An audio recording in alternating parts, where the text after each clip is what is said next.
اچھا علی ظفر صاحب یہ بتائیں کہ ہم وقفے سے پہلے 90 دن میں الیکشن کی بات کر رہے تھے. آرٹیکل 224 کے مطابق تو الیکشن ہر صورت میں 90 دن کے اندر ہی ہونا چاہیے, لیکن اب الیکشن کمیشن نے تو ڈیٹ دے دیا جنوری کے آخری ہفتے کی. آخری ہفتے میں بھی ڈیٹ ہمیں نہیں دی, انہوں نے ہفتہ دے دیا. اور اب کچھ سینئر پولیٹیشینز جو ہیں وہ یہ کہنا شروع ہو گیا کہ جنوری میں سردی بڑی پڑتی ہے, کچھ علاقوں میں برف باری ہوتی ہے, تو اس کو مزید آگے لے جائیں. تو اگر یہ جنوری کے آخری ہفتے میں بھی الیکشن نہیں ہوتا اور اس کو مزید آگے لے جایا جاتا ہے, تو کیا اس کے بعد پھر اس الیکشن کی کوئی لیجیٹیمیسی, کوئی اس کی جو آئینی اور قانونی حیثیت ہے وہ برقرار رہے گی؟ حامد میر صاحب تین باتیں کروں گا میں اس پہ. پہلی بات تو یہ ہے کہ الیکشن کمیشن آف پاکستان کے پاس 90 دن سے آگے تاریخ دینے کا جواز ہی نہیں تھا. جو انہوں نے جنوری کی بھی ڈیٹ دی, میرے مطابق یہ غیر آئینی ہے, کیونکہ وہ 90 دن کے ٹارگٹ ڈیٹ سے باہر ہے جو آئین کہتا ہے.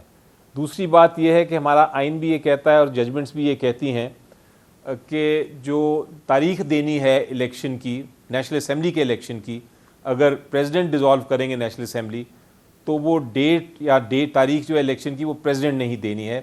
تو الیکشن کمیشن کا ڈیٹ دینا ویسے ہی غیر آئینی اور قانون کے خلاف ہے. لیکن تیسری بات میں یہ کہوں گا کہ خوشائن بات ہے, جو مجھے خوشی ہوتی ہے کہ کم از کم کوئی تو ڈیٹ دی, ایک تاریخ تو دے دی جو الیکشن کمیشن ہے اس نے, جس میں اس نے کہا کہ ہم تیار ہیں, چاہے وہ غیر آئینی ہو, قانون کے خلاف ہو, لیکن کم از کم ان کا ایک پوائنٹ تو آ گیا جہاں ہم الیکشن کی ڈیٹ کو دیکھ سکتے ہیں. اب آپ کا سوال یہ تھا کہ اگر اس سے بھی مزید ڈیلے ہوتا ہے اور سپریم کورٹ ان دا مین ٹائم اپنی کوئی آرڈر نہیں دیتا اور اس کو امپلیمنٹ نہیں کرتا اور الیکشن لیٹ ہوتا ہے, تو کیا وہ الیکشن قانون کے مطابق ہوگا کہ نہیں؟ میری نظر میں الیکشن جب بھی ہوگا وہ قانون کے مطابق ہی ہوگا, کیونکہ وہ الیکشن ہے.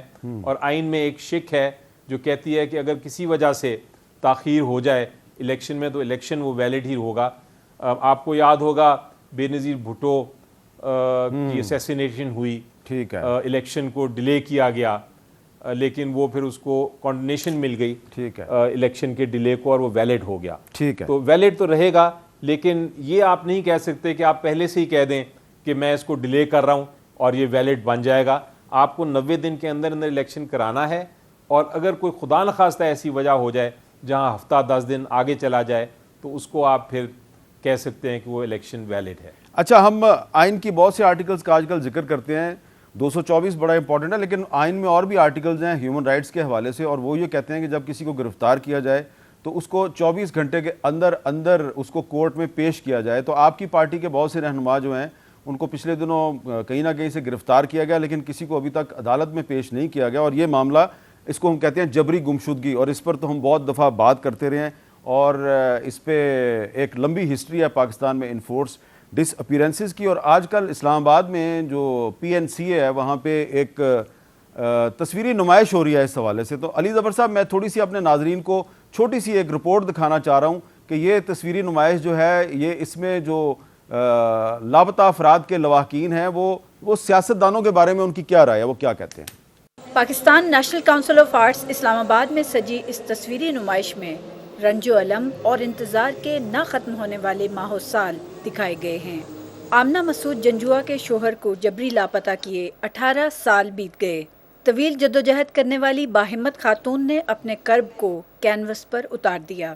آرٹ گیلری کی دیواروں پر مختلف سیاسی ادوار میں لواحقین سے کیے گئے وعدے اور انصاف کی فراہمی کے دعووں کی جھلک تو دکھائی دیتی ہے, لیکن عمل درآمد صرف ایک خواب. یہ وہ سوال ہیں جو کہ میں نے تصویروں کی شکل میں, کولاجز کی شکل میں اور ججز کی سٹیٹمنٹس کی شکل میں, کہ ججز نے کتنی اچھی اچھی باتیں انہوں نے کی ہیں, مگر کیا ان سے مجھے کوئی فائدہ ہوا؟ کیا مجھے انصاف اور سچ ملا؟ تو ظلم کی انتہا ہے.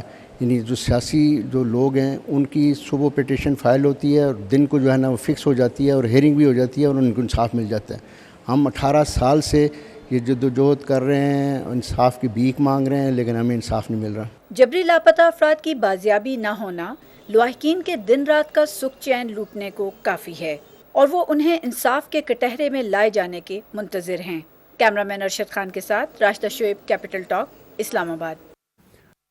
اچھا علی ظفر صاحب، آپ کی پارٹی کے بہت سے رہنما آج کل لاپتہ ہیں، اس میں عثمان ڈار صاحب ہیں، صداقت عباسی صاحب ہیں، شیخ رشید صاحب کا تعلق پی ٹی آئی سے نہیں ہے لیکن وہ آپ کے اتحادی ہیں، ان کے بارے میں بھی راولپنڈی پولیس عدالت میں کہہ رہی ہے ہمیں نہیں پتہ، لیکن پھر کچھ نہ کچھ دن بعد ان کے کیس لگ جاتے ہیں، عدالت میں ان کو سنا جاتا ہے، لیکن جن لوگوں کے جو پیارے ہیں وہ 18 سال سے 12 سال 10 سال سے لاپتہ ہیں، ان کا شکوہ ہے کہ عدالتیں یہ جو سیاستدان ہیں ان کا کیس لگا دیتی ہیں، ہمارا کیس نہیں لگتا.